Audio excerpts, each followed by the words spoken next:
حقیقت کی دنیا میں آ گیا۔ اسے کمال کے چیخنے کی آواز آ رہی تھی۔ اس نے تیزی سے پلٹ کر دیکھا تو کمال گھبرائے ہوا دلہن کے کمرے سے باہر آ رہا تھا۔ پھر وہ اپنی والدہ کے کمرے کی طرف دوڑتے ہوئے چیخنے لگا، امی، امی، حامی بے ہوش ہو گئی ہے۔ صفدر سکتے کی حالت میں حامی کے کمرے کی طرف دیکھتا ہی رہ گیا۔ وہ اپنے خیالات میں اس طرح کھویا ہوا تھا کہ اسے پتہ ہی نہ چلا کہ کب اس کے پاس سے کمال اٹھ کر چلا گیا تھا۔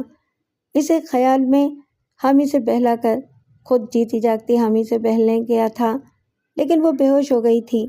صفدر سوچتا ہی رہ گیا۔ زبیدہ خاتون اپنے کمرے سے نکل کر حامی کے کمرے کی طرف دوڑی جا رہی تھیں۔ چیخو پکار سن کر گھر کے ملازم بھی آ گئے تھے۔ کمال دوڑتا ہوا صفدر کے قریب رکھے ہوئے فون کے پاس آیا اور ریسیور اٹھا کر ڈائل کرنے لگا۔ یہ کیا ہو گیا؟ صفدر نے حیران ہو کر پوچھا۔ وہ بے ہوش کیسے ہو گئیں؟ کمال نے جھلا کر کہا، یار تم یہاں منہ دیکھتے ہوئے کھڑے ہو، حامی کے پاس جاؤ، امی اکیلی ہیں۔ صفدر پریشان ہو کر سوچنے لگا، وہ حامی کے کمرے میں جائے گا، مگر وہ دلہن کا کمرہ اس کے لیے تو نہیں سجایا گیا تھا۔ یہ کیا ہو رہا ہے؟ تقدیر اس سے یہ عجیب سا مذاق کیوں کر رہی ہے؟ وہ ڈگمگاتے ہوئے قدموں سے دلہن کی طرف جانے لگا۔ اسے اپنے پیچھے کمال کی آواز سنائی دے رہی تھی، ہیلو ڈاکٹر، میری وائف اچانک بے ہوش ہو گئی ہیں، پلیز آپ فوراً چلے آئیں۔ صفدر دروازے پر آ کر رک گیا۔ اس کی نگاہوں کے سامنے وہ خوبصورت دلہن پلنگ پر بے ہوش پڑی تھی۔ زبیدہ خاتون اس کے چہرے پر پانی چھڑک رہی تھیں۔ ہائے ہائے، دیکھو تو کتنی گرمی ہے، پسینے میں بھیگ رہی ہے، ذرا پنکھا تیز کرو، وہ بڑبڑانے لگی۔ صفدر نے سوئچ بورڈ کی طرف ہاتھ بڑھا کر پنکھے کی رفتار تیز کر دی۔ اس وقت تک کمال بھی کمرے میں آ گیا۔ زبیدہ خاتون حامی کے تمام زیورات ایک ایک کر کے اتار رہی تھیں۔ انہوں نے بیٹے سے پوچھا، آخر یہ اچانک بے ہوش کیسے ہو گئی؟ کیا بتاؤں امی، میں تو کچھ سمجھ میں نہیں آتا کہ انہیں کیا ہو گیا تھا، اچانک ہی چیخ مار کر بے ہوش ہو گئیں۔ زبیدہ خاتون نے گھبرا کر کہا، اللہ خیر کرے، لڑکی پر کوئی آسیب تو نہیں ہے؟ امی، آپ تعلیم یافتہ ہو کر ایسی باتیں کرتی ہیں؟ ڈاکٹر کو آنے دیجیے، ہو سکتا ہے کہ بے ہوشی کی صحیح وجہ معلوم ہو جائے۔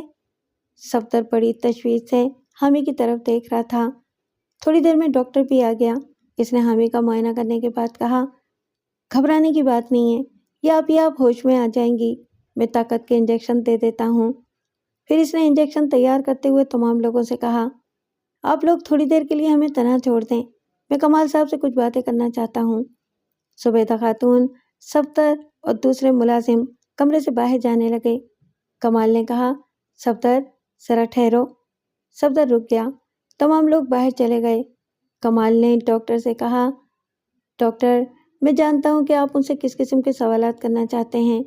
میں نے اپنے دوست کو اس لیے روک لیا ہے کہ میری کوئی بات اس سے چھپی نہیں رہتی۔ ڈاکٹر نے کہا، ویل، ایز یو پلیز۔ کمال نے کہا، یہ شادی ہماری باہمی پسند سے ہوئی ہے۔ میری وائف نہ تو مجھ سے نفرت کرتی ہیں اور نہ ہی مجھ سے خوفزدہ رہتی ہیں۔ میں نے اس کمرے میں آ کر ان سے باتیں کی تو وہ دلہنوں کی طرح شرما رہی تھیں اور مسکرا رہی تھیں۔ سمجھ میں نہیں آتا کہ یہ یک بہ یک چیخ مار کر بے ہوش کیسے ہو گئیں۔ ڈاکٹر نے کہا، آپ ذہن پر زور دے کر سوچئے، کہیں آپ کی زبان سے کوئی ایسی بات نہ نکل گئی ہو جو آپ کی وائف کے لیے خوفزدہ ہونے کا سبب بن گئی ہو۔ کوئی ایسی بات نہیں ہے ڈاکٹر، بہت سی لڑکیاں اس ٹائم پر سہم جاتی ہیں، لیکن میں تو ان کے قریب بھی نہیں آیا، یہ وہاں بیٹھی ہوئی تھی اور میں اس جگہ بیٹھا ہوا تھا۔ تعجب ہے، ڈاکٹر سوچنے لگا۔ پھر اس نے پوچھا، اچھا یہ بتائیے، آپ کی وائف چیخنے کے دوران کیا کہہ رہی تھیں؟ یہ کہہ رہی تھی کہ نہیں، میں وعدہ نہیں کر سکتی، میں وعدہ نہیں کر سکتی۔ صفدر چونک کر کمال کو دیکھنے لگا۔ کمال کہہ رہا تھا، ڈاکٹر، سہاگ کی پہلی رات ہر خاوند اپنی بیوی سے پیار و محبت کے وعدے کرتا ہے۔ میں نے بھی حامی سے کہا کہ وہ زندگی بھر ساتھ نبھانے کا وعدہ کریں۔ اس پر وہ گھبرا گئیں۔ پہلے میں نے ان کی گھبراہٹ پر توجہ نہیں دی اور ایک مستحکم وعدے کے لیے اصرار کرتا رہا، تبھی وہ اچانک چیخیں مارتی ہوئی بے ہوش ہو گئیں۔ ڈاکٹر نے کچھ سوچتے ہوئے کہا، بہت سی چیزیں ایسی ہوتی ہیں جن کی بظاہر کوئی اہمیت نہیں ہوتی، لیکن ایک خاص مقام پر پہنچ کر وہ اتنی اہم ہو جاتی ہیں کہ انسان اس کے لیے پاگل ہو جاتا ہے۔ مسٹر کمال، کیا ایسا نہیں ہو سکتا کہ شادی سے پہلے آپ کی وائف نے آپ سے کوئی وعدہ کیا ہو اور کسی وجہ سے اس وعدے کو پورا نہ کر سکی ہوں، اور یہ احساس ان کے حواس پر اس قدر چھا گیا ہے کہ اب وہ آئندہ کسی قسم کا وعدہ نہیں کرنا چاہتی ہیں۔ صفدر کے ہونٹوں پر ایک بے جان سی مسکراہٹ پھیل گئی۔ کمال نے کہا، ڈاکٹر ایسی کوئی بات نہیں ہے، شادی سے پہلے ہمارے درمیان کسی قسم کا وعدہ نہیں ہوا تھا۔ آپ اپنی وائف کو کتنے عرصے سے جانتے ہیں؟ سادہ نہیں، یہی کوئی 20 دن کی ملاقات ہے۔ صرف 20 دن؟ جی ہاں۔ آپ ان کی ابتدائی زندگی کے متعلق کچھ جانتے ہیں؟ کمال جانتا ہی کیا تھا کہ جواب دے سکتا۔ اس نے صفدر کی طرف دیکھا اور پھر کہا، یہ سیلاب زدہ علاقے سے آئی ہیں، اس سے زیادہ میں کچھ نہیں جانتا۔ ڈاکٹر نے گہری سانس لے کر کہا، ایک خاوند کی حیثیت سے آپ کے لیے یہ جاننا ضروری ہے کہ ان کی ابتدائی زندگی کس طرح گزری ہے۔ ہو سکتا ہے کہ اس وعدے کی حقیقت آپ پر روشن ہو جائے۔ صفدر گھبرا کر ڈاکٹر کو دیکھنے لگا۔ اس کے دل نے کہا، کیا حامی اپنے پچھلے وعدوں کی داستان سنا سکے گی؟ شوکت سے کیا ہوا وعدہ، صفدر سے کیا ہوا وعدہ، اور اب کمال سے وعدہ کرتے کرتے وہ وعدوں کے بھنور میں پھنس کر رہ گئی تھی۔ جو لڑکیاں اپنی محبت کو مٹھائی کی طرح لوگوں میں تقسیم کرتی ہیں، ان کا انجام یہی ہوتا ہے، کسی نہ کسی مقام پر پہنچ کر وہ ٹھوکر کھا ہی جاتی ہیں۔ اس نے حامی کی طرف دیکھا۔ اب ہولے ہولے اس کی کرائیں سنائی دے رہی تھیں۔ ڈاکٹر اس کی کلائی تھام کر نبض دیکھنے لگا۔ اس وقت تک زبیدہ خاتون بھی کمرے میں آ گئیں اور انہوں نے آتے ہی پوچھا، کیا ہوش آ گیا؟ جی ہاں۔ حامی آنکھیں کھول کر چاروں طرف حیرت سے دیکھ رہی تھی۔ پھر کمال کو دیکھ کر وہ اٹھنے لگی۔ زبیدہ خاتون نے قریب پہنچ کر کہا، نہیں بیٹا، لیٹی رہو، تمہارا اٹھنا مناسب نہیں ہے۔ ڈاکٹر حامی کے بازو میں انجیکشن دینے لگا۔ تھوڑی دیر بعد اس نے پوچھا، اب آپ کی طبیعت کیسی ہے؟ جی ٹھیک ہوں، شکریہ، وہ ہلے سے بولی۔ میں آپ سے کچھ پوچھ سکتا ہوں؟ ڈاکٹر نے کہا۔ جی ہاں، پوچھیے۔ آج سے 20 دن پہلے آپ کس علاقے میں رہتی تھیں؟ حامی نے پریشان ہو کر ڈاکٹر کو دیکھا اور پوچھا، آپ یہ بات کیوں پوچھ رہے ہیں؟ ڈاکٹر نے جواب دیا، آپ کی بے ہوشی کی وجہ معلوم کرنے کے لیے ایسے کئی سوالات کرنا چاہتا ہوں۔ مثلاً یہ کہ آپ کی تعلیم کیا ہے، آپ نے اب تک کس قسم کی سوسائٹی میں زندگی گزاری ہے، اور آپ کے رشتہ دار کون ہیں اور کہاں کہاں رہتے ہیں۔ حامی کی پریشانی بڑھ گئی، مگر ڈاکٹر تو اس سے بھی آگے بہت کچھ پوچھنا چاہتا تھا۔ وہ شیشو پن میں رہ گئی اور ایک ایک کے چہرے کو تکنے لگی۔ زبیدہ خاتون نے کہا، ڈاکٹر صاحب یہ بہت کمزور ہے، جواب نہیں دے سکے گی۔ میں جو کچھ اس کے متعلق جانتی ہوں وہ آپ کو بتاتی ہوں۔ سوری بیگم صاحبہ، ڈاکٹر نے کہا، میں نے یہ نہیں کہا کہ مریضہ کسی سوال کا تفصیلی جواب دے۔ میں نہایت ہی مختصر سے جوابات ان کی زبان سے سننا چاہتا ہوں۔ کمال نے حامی سے کہا، حامی میں جانتا ہوں کہ تم بہت پریشان ہو، لیکن ڈاکٹر صاحب جو کچھ پوچھ رہے ہیں تمہاری بھلائی کے لیے پوچھ رہے ہیں۔ میں کیا بتاؤں؟ حامی نے کہا، میں تو عجیب الجھن میں پڑ گئی ہوں۔ کیسی الجھن؟ کمال نے پوچھا۔ حامی نے ہچکچاتے ہوئے جواب دیا، میں اپنی پچھلی زندگی کے متعلق کچھ نہیں جانتی ہوں۔ کیا؟ تمام لوگ چونک کر اسے دیکھنے لگے۔ صفدر بھی اسے غیر یقینی نظروں سے دیکھ رہا تھا۔ حامد دونوں ہاتھوں سے منہ ڈھانپ کر رونے لگی۔ میں کون ہوں، کہاں سے آئی تھی، کس ماحول میں نے پرورش پائی ہے، یہ باتیں مجھے بالکل یاد نہیں ہیں۔ میرے والدین کہتے ہیں کہ میں اپنی یادداشت کھو چکی ہوں۔ تمام لوگ حیرت سے منہ کھولے اسے دیکھ رہے تھے۔ کمال نے آگے بڑھ کر کہا، یہ کیسے ہو سکتا ہے؟ جب تم تمام باتیں بھول چکی ہو تو تمہیں یہ کیسے یاد رہ گیا کہ وہ تمہارے والدین ہیں؟ میں انہیں بھی نہیں جانتی تھی، انہوں نے خود ہی بتایا تھا کہ وہ میرے والدین ہیں۔ بڑی عجیب سی بات ہے، زبیدہ خاتون نے کہا، مگر حامی یہ بات تم نے پہلے کیوں نہیں بتائی؟ امی نے منع کیا تھا، وہ کہہ رہی تھی کہ اگر آپ کو معلوم ہو گیا کہ میں اپنی زندگی کے متعلق کچھ نہیں جانتی تو آپ مجھے کمزور دماغ کی لڑکی سمجھیں گی۔ توبہ ہے، انہوں نے ناگواری سے کہا، ایسی بھی کیا رازداری؟ ان کے ساتھ اتنا کچھ کرنے کے بعد بھی انہیں ہم پر اعتماد نہیں ہے؟ سچ ہے، اس دنیا میں اب نیکی کی کوئی قدر ہی نہیں رہی۔ صفدر خاموش کھڑا ایک عجیب سی کشمکش میں مبتلا تھا۔ اس نے پوچھا، تمہیں کب پتہ چلا کہ تم اپنی یادداشت کھو چکی ہو؟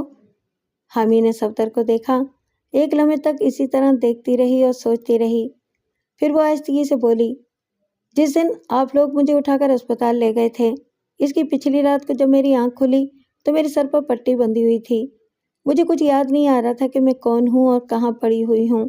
امی اور ابا نے یقین دلایا کہ وہ میرے والدین ہیں۔ وہاں ایک ڈاکٹر بھی تھا، اس نے بھی یہی کہا تو مجھے یقین آ گیا۔ پھر دوسرے دن آپ آئے اور مجھے چرپائی سے اٹھا کر اسٹریچر پر ڈالنے لگے تو مجھے ایسا لگا جیسے میں آپ کو جانتی ہوں۔ مجھے؟ صفدر گھبرا کر کمال کی طرف دیکھنے لگا۔ کمال، زبیدہ خاتون اور ڈاکٹر بھی اسے سوالیہ نظروں سے دیکھ رہے تھے۔ صفدر نے جلدی سے کہا، یہ کیسے ہو سکتا ہے؟ تم مجھے کس طرح جانتی ہو؟ حامی نے جواب دیا، ہاں میں نے بہت سوچا لیکن سمجھ میں نہیں آیا کہ میں نے تمہیں کہاں دیکھا ہے۔ پھر امی نے مجھے یقین دلایا کہ یہ محض میرا بھٹکا ہوا خیال ہے۔ صفدر نے اطمینان کی سانس لے کر کمال کی جانب دیکھا۔ کمال نے اپنی والدہ سے کہا، امی ہمیں اسی وقت حامی کے والدین کو بلا کر بات کرنا چاہیے کیونکہ جو باتیں حامی نہیں جانتی وہ ان سے معلوم ہو جائیں گی۔ زبیدہ خاتون نے کہا، نہیں بیٹے، رات بہت زیادہ ہو گئی ہے، کل صبح وہ خود ہی بیٹی کو دیکھنے آئیں گے، اس وقت ان سے باتیں ہو جائیں گی۔ ڈاکٹر نے اپنی ریسٹ واچ کو دیکھتے ہوئے کہا، ہاں رات بہت گزر چکی ہے، مجھے اجازت دیجیے، کل صبح آ کر میں انہیں دیکھ جاؤں گا۔ وہ بیگ اٹھا کر جانے لگا۔ زبیدہ خاتون بھی اسے فیس دینے کے لیے کمرے سے باہر جانے لگیں۔ ڈاکٹر نے دروازے پر پلٹ کر معنی خیز انداز میں کہا، مسٹر کمال، آپ کی وائف کو تنہائی اور سکون کی ضرورت ہے۔ Be wise. جی بہت اچھا۔ ڈاکٹر مسکراتا ہوا چلا گیا۔ کمال نے پلٹ کر صفدر کی طرف دیکھا۔ صفدر بڑی محبت سے اور بڑی گہری نظروں سے حامی کو دیکھ رہا تھا۔ پھر وہ آہستہ آہستہ اس کی طرف بڑھنے لگا۔ قریب پہنچ کر اس نے حامی کا ہاتھ تھام لیا۔